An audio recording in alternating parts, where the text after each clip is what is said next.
Meanwhile, foreign ministers from the group of 20 leading rich and developing nations gathered in Indonesia's resort island of Bali on Thursday for talks bound to be dominated by the conflict in Ukraine, despite an agenda focusing on global cooperation and food and also energy security. Indonesian Foreign Minister Retno Marsudi held several bilateral meetings with her counterparts from South Africa, China, and India.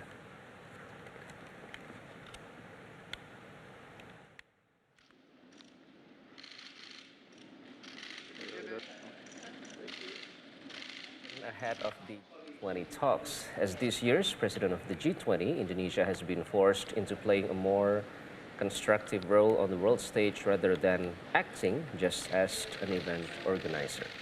The United States and its allies have sought to punish Russian President Vladimir Putin in as many ways as possible, including by threatening a boycott of the G20 Bali summit in November, unless Putin is removed from the forum.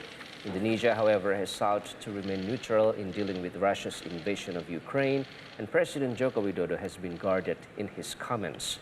Widodo was the first Asian leader to visit the warring countries. Ukraine is not a member of G20, but Widodo has invited Ukrainian President Volodymyr Zelensky to the November summit, along with Putin, hoping to appease all sides and limit any distractions from the forum's agenda.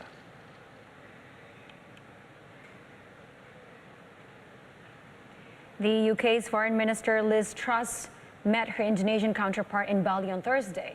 Truss is expected to cut short her trip due to the UK Prime Minister Boris Johnson resigning as head of the Conservative Party. Meanwhile, Russia's Foreign Minister Sergei Lavrov finally arrived in Bali Thursday and met his Chinese counterpart Wang Yi in Indonesia's resort island of Bali. The two ministers held bilateral talks ahead of the Group of 20 meeting, where foreign ministers from the leading rich and developing nations are gathering for talks.